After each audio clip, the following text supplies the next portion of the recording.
Okay. सो अभी कुछ environment से रिलेटेड करंट अफेयर्स देख लेते हैं। तो सबसे पहले wild life sanctuary update 2025, wild life sanctuary में कुछ अपडेट हुए उसके बारे में बात कर लेते हैं। अरामल वाइल्ड लाइफ सेंचुरी जो था, अरामल वाइल्ड लाइफ सेंचुरी, उसको रीनेम किया गया और क्या बोला गया, अरामल बटरफ्लाई सेंचुरी। तो याद रखना, अगर पूछे कि कौन सी वाइल्ड लाइफ सेंचुरी का नाम चेंज किया गया है तो वो है अरामल वाइल्ड लाइफ सेंचुरी, जिसका नाम चेंज करके अभी अरामल बटरफ्लाई सेंचुरी कर दिया गया है। लोकेशन क्या है इसका, केरला। ये भी पूछ सकता है कि अरामल वाइल्ड लाइफ सेंचुरी कहाँ पे है, केरला में है। ठीक है। दूसरा की फैक्ट ये भी पूछ सकता है कि first century in the state dedicated to butterflies. ठीक है, केरला की फर्स्ट ऐसी सेंचुरी जो कि डेडिकेटेड टू बटरफ्लाइज है तो वो है अपना अरामल वाइल्ड लाइफ सेंचुरी, जो कि अरामल बटरफ्लाई सेंचुरी बन गया है। नेक्स्ट है अपना Pachmarhi wild life sanctuary. Pachmarhi wild life sanctuary जो है इसके बारे में बात करते हैं। तो हमारा जो पंचमढ़ी वाइल्ड लाइफ सेंचुरी है उसको रीनेम करके राजा भाभूत सिंह वाइल्ड लाइफ सेंचुरी कर दिया गया। पंचमढ़ी वाइल्ड लाइफ सेंचुरी का नेम बदल के राजा भभूत सिंह वाइल्ड लाइफ सेंचुरी कर गया है। क्यों? क्योंकि named after tribal leader 1857 revolt. ये जो 1857 के ट्राइबल रिवोल्ट के जो लीडर थे भभूत सिंह, उनके नाम पे ये चेंज किया गया। इसका लोकेशन कहाँ है, मध्य प्रदेश में है। ठीक है। नोट, एमपी जो है फर्स्ट स्टेट है जिसने इम्प्लीमेंट करा AI based real time wild life protection alert system. अगर पूछा जाए कि कौन सा ऐसा पहला स्टेट है जिसने AI based real time wild life protection alert system को इम्प्लीमेंट करा है तो वो है एमपी। और यहीं पे है अपना पंचमढ़ी वाइल्ड लाइफ सेंचुरी, जिसको नाम चेंज करके राजा भभूत सिंह कर दिया गया। ठीक है। नेक्स्ट देखते हैं इंपॉर्टेंट अपडेट्स 2025 के क्या क्या हुए हैं। तो फोर्ट विलियम कॉलेज को चेंज करके विजय दुर्ग नाम रख दिया गया। ठीक है, पता ही है आप लोगों को। अर्लियर नेम आफ्टर विलियम की किंग्स विलियम थ्री के नाम पे इसका नाम था फोर्ट विलियम, जिसका नाम चेंज करके विजय दुर्ग कर दिया गया। Now renamed in honour of Mahendra naval base Vijay Durg. जहाँ हमारा मराठा नवल बेस था विजय दुर्ग, उसके रिस्पेक्ट में ये इसका नाम विजय दुर्ग कर दिया गया है। करीमगंज डिस्ट्रिक्ट असम, करीमगंज डिस्ट्रिक्ट जो था असम में, इसका नाम चेंज करके श्रीभूमि कर दिया गया। ठीक है, करीमगंज डिस्ट्रिक्ट को श्रीभूमि कर दिया गया है, असम में है। टाइगर कंजर्वेशनल नेशनल पार्क के बारे में बात करते हैं। टोटल नेशनल पार्क हमारे इंडिया में कितने हैं, 107 है। Total national park in India अगर पूछे तो 107। लेटेस्ट कौन सा है उसमें, शिमलीपाल ओडिशा का शिमलीपाल जो नेशनल पार्क है वो लेटेस्ट एडिशन है। टाइगर रिजर्व्स इंडिया में कितने हैं, 58 है। टोटल टाइगर रिजर्व्स इंडिया में कितने हैं, 58 है। लेटेस्ट कौन सा है, वो है माधव नेशनल पार्क मध्य प्रदेश। ठीक है, याद रखना, टोटल नेशनल पार्क 107 है, टाइगर रिजर्व कितने हैं, 58 है। और latest addition to total national parks है वो सिमलीपाल है। और लेटेस्ट आपका जो टाइगर रिजर्व है वो माधव नेशनल पार्क मध्य प्रदेश का है। National tiger conservational authority NTCA, national tiger conservation authority के बारे में बात करते हैं। ये एक स्टैट्यूटरी बॉडी है जो कि वाइल्ड लाइफ प्रोटेक्शन एक्ट 1972 के थ्रू बना था। ये headed by union minister of environment, ये यूनियन मिनिस्टर ऑफ इन्वायरमेंट के द्वारा हेड की जाती है। कौन है अभी, भूपेंद्र यादव। याद रखना, ये भी पूछ सकता है कि भूपेंद्र यादव जो है वो क्या है, या ये पूछ सकता है कि यूनियन मिनिस्टर ऑफ इन्वायरमेंट कौन है, तो वो है आपके श्री भूपेंद्र यादव। नेक्स्ट है आपका टाइगर प्रोजेक्ट जिसको स्टार्ट गया था 1973 में। लॉन्च्ड विथ 9 रिजर्व, इसको लॉन्च किया गया था 9 रिजर्व्स के साथ, सेंट्रली स्पॉन्सर्ड स्कीम था। टाइगर की पॉपुलेशन देख लेते हैं। 2006 में 1400 थी, 2010 में 1700 थी, 2014 में 2200, 2018 में 2967, 2023 में लेटेस्ट पॉपुलेशन जो है वो है 3682 टाइगर की पॉपुलेशन। टॉप स्टेट्स कौन से हैं टाइगर के काउंट में, सबसे पहले Madhya Pradesh, then Karnataka, then Uttarakhand. Top states कौन से टाइगर के काउंट में, तो MP आता है, देन कर्नाटका आता है, देन आता है UK, उत्तराखंड आता है। ठीक है, ये टाइगर के काउंट्स के मामले में स्टेट्स का नंबरिंग है। ठीक है, इंपॉर्टेंट डे देख लेते हैं। जुलाई 29 को इंटरनेशनल टाइगर डे मनाया जाता है। ठीक है, नेक्स्ट बात करते हैं अर्बन एंड इन्वायरमेंटल माइलस्टोन्स की। तो इंडिया का first PPP green waste processing plant कहाँ पे बन रहा है, इंदौर में बन रहा है। इंडिया का पहला PPP green waste processing plant कहाँ बन रहा है, इंदौर में बन रहा है। अंडर किस स्कीम के अंडर, तो ये स्वच्छ भारत मिशन अर्बन के अंतर्गत बन रहा है। प्रोसेसेस गार्डन वेस्ट, ये क्या करता है, गार्डन वेस्ट को प्रोसेस करता है, लीव्स और ट्विग्स को। Indore also declare India first beggar free city, India का फर्स्ट बेगर फ्री सिटी जो है वो भी इंदौर बना है। प्राकृत 2025, प्राकृति 2025 ये क्या है, international conference on carbon market, carbon market का इंटरनेशनल कॉन्फ्रेंस हुआ है प्रकृति 2025। थीम क्या था इसका, promoting resilience awareness knowledge and resources for integrating transformational initiative. ठीक है, प्रकृति का फुल फॉर्म क्या है, promoting resilience awareness knowledge and resources for integrating transformational initiative. ठीक है, प्राकृति कार्बन मार्केट पे फोकस करता है। वेन्यू क्या है इसका, दिल्ली है। UN champions of the earth lifetime award 2024, Madhav Gadgil, Madhav Gadgil को क्या मिला है, United nation champions of the earth lifetime award 2024, United nation champions of the earth lifetime award 2024 किसको मिला है, माधव गाडगिल को। कौन दिया है, यूनाइटेड नेशन दिया है। Recognise for outstanding contribution to environment conservation and biodiversity protection. ठीक है, की कंट्रीब्यूशन इनका क्या था, western Ghat ecology expert panel, western Ghat ecology expert panel constituted, ये western Ghat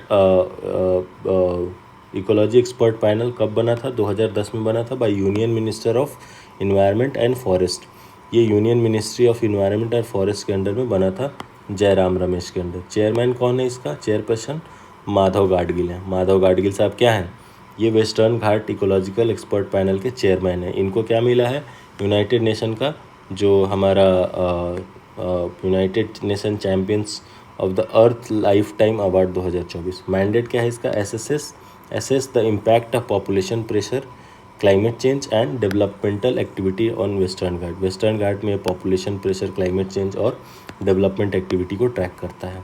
next, findings of Gadgil report, Gadgil report 2021 में जो आई थी उसकी फाइंडिंग्स क्या थी, strong recommendation against quarrying mining and large hydro power project in ecological fragile area. वो उन्होंने रिकमेंडेशन दी थी किसके, क्वेरिंग माइनिंग और लार्ज हाइड्रोस्टेन प्रोटेक्शन के against, Gadgil report 2021। Faced opposition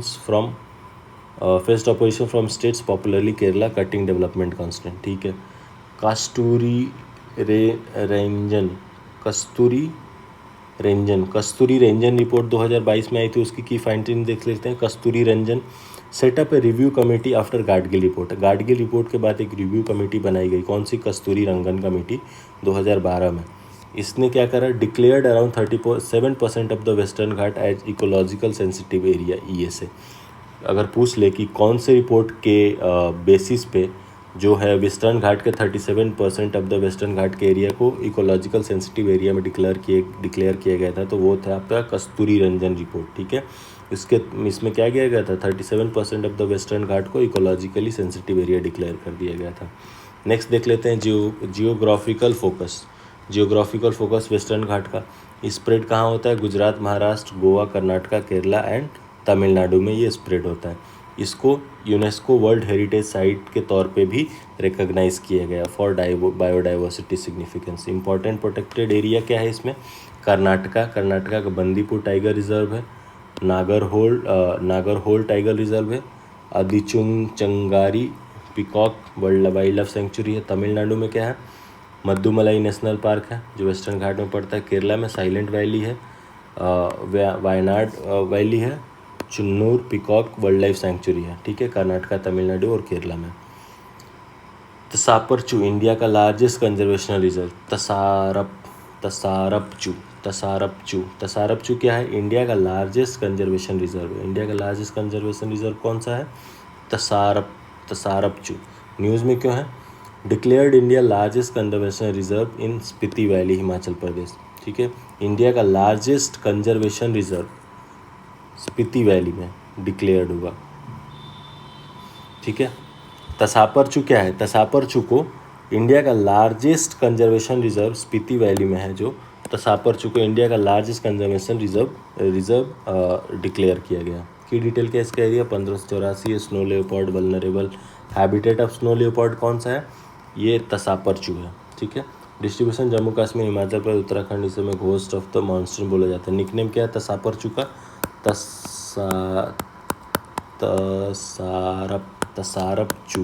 तसारपचू को क्या बोलता है, घोस्ट ऑफ माउंटेन्स भी बोला जाता है। Ramsar award, Jayashree Venkatesan. जयश्री वेंकटेशन को क्या मिला है?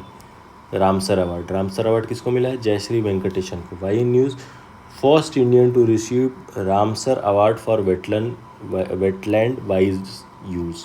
ठीक है, फर्स्ट इंडियन है जिनको क्या मिला है? रामसर अवार्ड मिला है। किसके लिए? वेटलैंड वाइज यूज़ के लिए। वेटलैंड का ये वाइज यूज़ किए हैं इसलिए इनको रामसर अवार्ड मिला है। क्या नाम है इनका? जयश्री वेंकटेशन। ठीक है, की डिटेल देख लेते हैं। को फाउंडर हैं, केयर अर्थ ट्रस्ट के को फाउंडर हैं। रामसर कन्वेंशन कब साइन हुआ था? 1971 में। इन फोकस 1973 इन 1975 में फोर्स में आया था। इंडिया ज्वाइन किया था 1982 में रामसर कन्वेंशन को। टोटल रामसर साइट इंडिया में कितने हैं? 91 है। ठीक है, लार्जेस्ट कौन सा है इंडिया का जो रामसर साइट है? सुंदरवन वेस्ट बंगाल, यूनेस्को का भी साइट है। स्मॉलेस्ट कौन सा है? वेम्बनूर तमिलनाडु में है जो स्मॉलेस्ट रामसर साइट है। State with maximum site, Tamil Nadu is the maximum Ramsar site state. First Ramsar site कौन सा था? चिलिका था उड़ीसा का। कियोलाडो था राजस्थान का। ये फर्स्ट रामसर साइट से। चिलिका लेक जो कि उड़ीसा में, कियोलाडो जो कि राजस्थान में है। इंडिया का ग्लोबल रैंक क्या है? थर्ड है आफ्टर यूके। थर्ड है after UK in numbers of Ramsar site. Recent addition क्या है रामसर साइट में? किच्चन पहौड़ी राजस्थान, फलोड़ी राजस्थान। खिच्चन फलोड़ी राजस्थान जो है, खिच्चन फलोड़ी राजस्थान और मेनार उदयपुर राजस्थान, ये जो है दो, ये रिसेंट एडिशन है। खिच्चन है जो कि फलोड़ी राजस्थान में है, मेनार जो है उदयपुर राजस्थान में है। ये रिसेंट एडिशन है रामसर साइट्स में। बिहार की साइट्स कौन कौन सी है रामसर साइट में? कंवर लेक है जो कि बेगूसराय में है। पूछ देता है कंवर लेक जो है वो क्या है? रामसर साइट है। कहाँ पे? बेगूसराय है। नगी डैम और नक्की डैम जो कि जमुई में है। Nagi dam, Nakti dam, Nagi dam, Nakti dam जो कि जमुई में है, ये दोनों रामसर साइट है। रामसर साइट बिहार में कितनी है? दो हैं। कौन कौन सी? कंवर लेक और नगी डैम। झारखंड की फर्स्ट जो आपकी रामसर साइट वो कौन सी? Udhwa bird sanctuary. Udhwa bird sanctuary कहाँ पे है? सुहेबगंज में। Carbon study, first blue carbon study at Keoladeo national park Rajasthan. ठीक है, जो फर्स्ट ब्लू कार्बन स्टडी की गई थी वो कियोलाडो नेशनल पार्क राजस्थान पे की गई थी। नेक्स्ट देखते हैं ऑपरेशन ओलिविया। क्या है? Operation Olivia. Olive ridley conservation. Olive ridley को कंजर्व करने के लिए ऑपरेशन ओलिविया चलाया गया। Indian coast guard annual initiative to protect turtle in Odisha. Orissa में टर्टल को प्रोटेक्ट करने के लिए ये इंडियन कोस्टल गार्ड का एनुअल इनिशिएटिव है। इसका लोकेशन क्या है? Gahirmatha beach, Rushikulya river Odisha. ये लोकेशन है। गहिरमाथा बीच और ऋषिकुल्या रिवर ओडिशा इसका लोकेशन है। क्या करेगा प्रोटेक्ट? ये 7 लाख ओलिव रिडले टर्टल को during nesting season, 7 lakh olive Ridley turtle को ये कंजर्व करेगा ड्यूरिंग नेस्टिंग सीजन। अरीबादा, अरीबादा क्या है? मास नेस्टिंग इवेंट है। अरीबादा जो है वो मास नेस्टिंग इवेंट है। याला glacier Nepal declare dead. Nepal का जो याला ग्लेशियर था उसको डेड डिक्लेयर कर दिया गया। ठीक है, officially declared dead due to rapid melting. जो याला ग्लेशियर है उसका रैपिड मेल्टिंग हो रहा है इसलिए इसको डेड डिक्लेयर कर दिया गया। पूछेगा कि कौन सा ग्लेशियर जो है उसको डेड डिक्लेयर कर दिया गया, तो वो है याला ग्लेशियर। वो कहाँ पे है? तो नेपाल में है। की detail, located in Nepal, Himalaya में लोकेटेड है। वैनिश कम्प्लीटली बाई 2040 तक कम्प्लीटली वैनिश हो जाएगा। Example of climate change impact on Himalaya glacier. India's first bio bank for animal conservation. Animal conservation के लिए इंडिया का पहला बायो बैंक के बारे में बात हो रही है। ठीक है, ये जो हुआ है कहाँ पे इस्टेब्लिश हुआ है? Padmaja Naidu Himalayan zoological park Darjeeling में। Padmaja Naidu Himalayan zoological park Darjeeling में क्या हुआ? इस्टेब्लिश हुआ है इंडिया का फर्स्ट बायो बैंक। ठीक है, फॉर एनिमल कंजर्वेशन। अगर पूछ ले कि इंडिया का first bio bank for animal conservation कहाँ पे इस्टेब्लिश हुआ है, तो वो हुआ है पद्मजा नायडू हिमालय जूलॉजिकल पार्क दार्जिलिंग में हुआ है। ठीक है, याद रखना दार्जिलिंग में हुआ है। किसमें? पद्मजा नायडू हिमालय जूलॉजिकल पार्क में। क्या करेगा ये? Frozen genetic material end of endangered animal को स्टोर करेगा, प्रिजर्व करेगा, बायोडाइवर्सिटी को सपोर्ट करेगा, स्पेसीज रिवाइवल को। First such facility in India. ठीक है, फर्स्ट बायो रिजर्व जो है दार्जिलिंग के पद्मजा नायडू वाले में हुआ है। Ganga river dolphin conservation tagging news में क्यों है? Recently tagged in Assam for scientific monitoring and long term conservation. So basically scientific monitoring और लॉन्ग टर्म कंजर्वेशन के लिए टैग किया गया है गंगा रिवर डॉल्फिन को। ठीक है, की details, declared national aquatic animal, जो डॉल्फिन है उसको नेशनल एक्वेटिक एनिमल कब डिक्लेयर किया गया? 2009 में। Nearly 90% of the global population live in Indian reverse. So dolphin का जो लगभग 90% ग्लोबल पॉपुलेशन है वो इंडियन रिवर्स में ही रहता है। कहाँ पाया जाता है? गंगा, ब्रह्मपुत्रा, मेघा, करन, पौली रिवर सिस्टम में पाया जाता है। लोकली कॉल्ड सुसु, सुसु बोला जाता है डॉल्फिन को लोकल लैंग्वेज में। ब्लाइंड होती है, यूज़ क्या करती है? Echolocation for movement, echolocation use करती है, इकोलोकेशन फॉर मूवमेंट यूज़ करती है। Protected under protect project dolphin 2020 by MOEFCC, ठीक है। इसको प्रोटेक्ट किया गया है किसके थ्रू? प्रोजेक्ट डॉल्फिन के थ्रू, जो कि 2020 में लॉन्च किया गया था, ठीक है। इंपॉर्टेंट साइट क्या है? विक्रमशिला डॉल्फिन सेंचुरी कहाँ पे है? भागलपुर, बिहार में। याद रखना, विक्रमशिला डॉल्फिन सेंचुरी कहाँ पे है? भागलपुर, बिहार में। पूछ देगा BPSC के लिए कि विक्रमशिला डॉल्फिन सेंचुरी कहाँ पे है? भागलपुर, बिहार में है। नेक्स्ट, रिसर्च हब क्या है? नेशनल डॉल्फिन रिसर्च सेंटर खोला गया है कहाँ पे? पटना में। ये लास्ट टाइम 70th BPSC का क्वेश्चन भी है, ठीक है। गलती से मैं भागलपुर मार दिया था, कंफ्यूज हो गया था। तो याद रखना, भागलपुर में इसका विक्रमशिला डॉल्फिन सेंचुरी है, बट पटना में इसका नेशनल डॉल्फिन रिसर्च सेंटर है। डॉल्फिन डे कब मनाया जाता है? 5 अक्टूबर को मनाया जाता है। IUCN स्टेटस क्या है इसका? इंडेंजर्ड है। प्रोजेक्ट बनारस के बारे में बात करते हैं, जो क्या बोलता है? Smart laboratory on clean reverse, ठीक है। Project Banaras, smart laboratory on clean reverse. ये न्यूज़ में क्यों है? क्योंकि न्यू स्मार्ट लेबोरेटरी इस्टेब्लिश की गई है फॉर क्लीन रिवर रिसर्च के लिए। डिटेल क्या है इसका? ये नमामि गंगा मिशन के अंदर इम्प्लीमेंट हुआ है। कोलैबोरेशन किसके किसके साथ हुआ? NMCG, IIT BHU and Denmark के साथ। क्या फोकस करेगा? ये फोकस करेगा basically real time water quality monitoring and pollution control पे। क्या प्रोटेक्ट करेगा ये? Aim to protect sustainable river management and innovation. क्या है ये? प्रोजेक्ट बनारस। प्रोजेक्ट बनारस क्या है? Basically smart laboratory and clean river initiative है, SLCR। नेक्स्ट आता है हमारा Udhampur climate monitoring system. Udhampur climate monitoring station क्या है?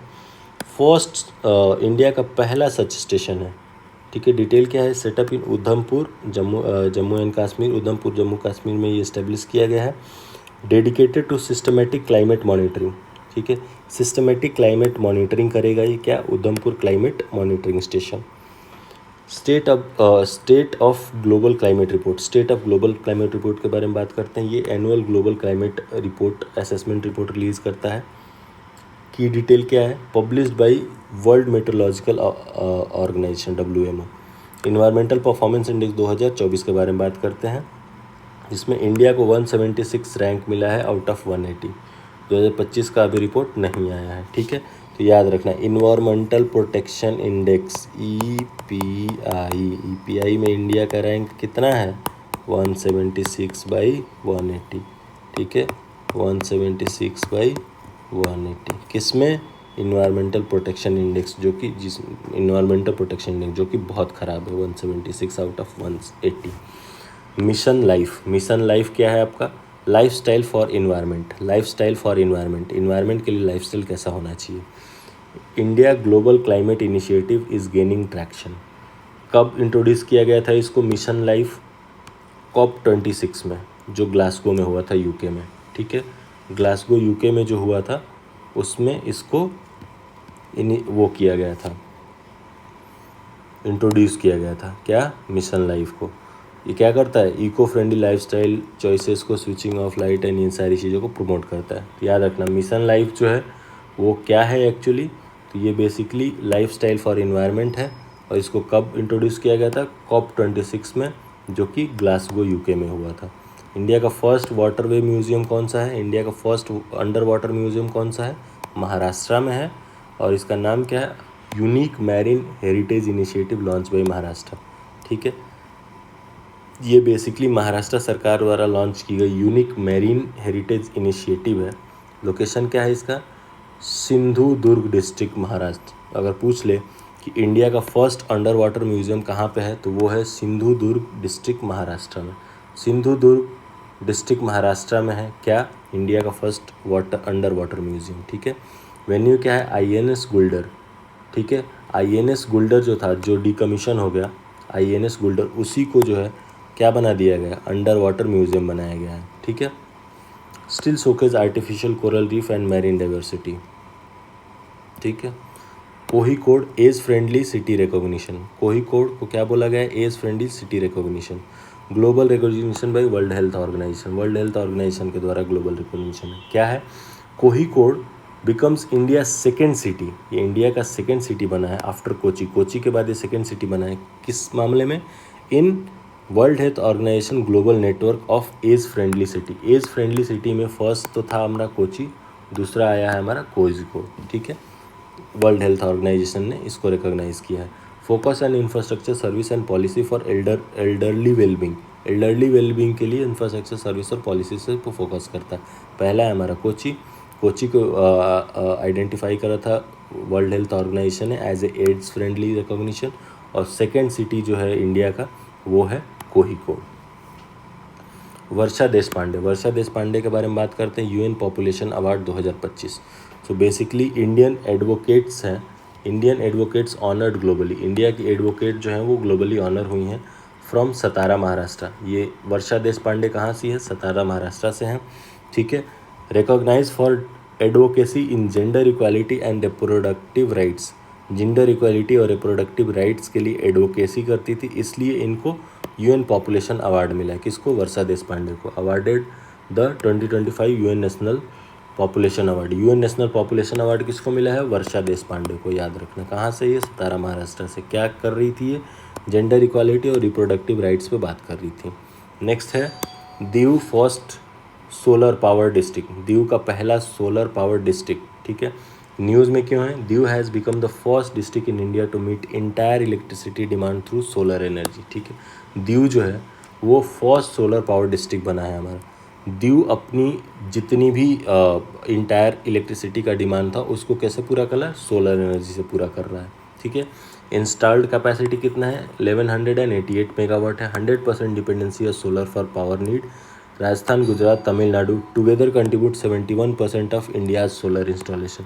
जो राजस्थान, गुजरात और तमिलनाडु है वो टोटल कितना टुगेदर कितना कंट्रीब्यूट करता है? 71% ऑफ इंडियाज सोलर इंस्टॉलेशन को कंट्रीब्यूट करता है। Gujarat has overtaken Karnataka in wind capacity, wind capacity में गुजरात जो है वो कर्नाटका को पीछे छोड़ दिया है। नेक्स्ट देखते हैं विंड पावर एडिशंस 2024 के बारे में, विंड पावर एडिशंस 2024 के बारे में। न्यूज़ में क्यों है?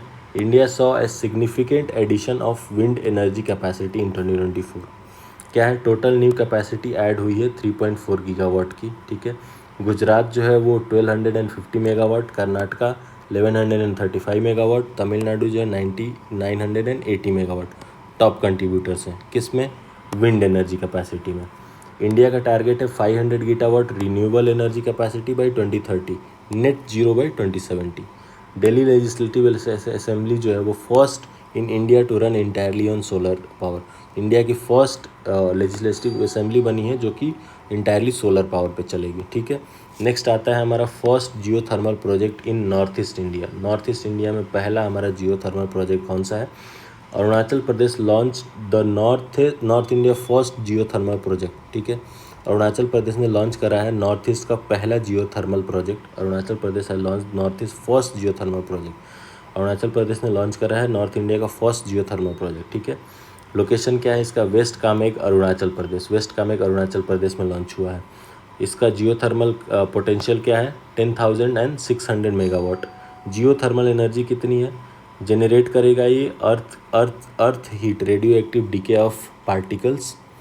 जियो thermal energy generated from earth's heat, ये क्या करेगा? अर्थ के हीट से जो है वो एनर्जी प्रोड्यूस करेगा radio active decay of material से।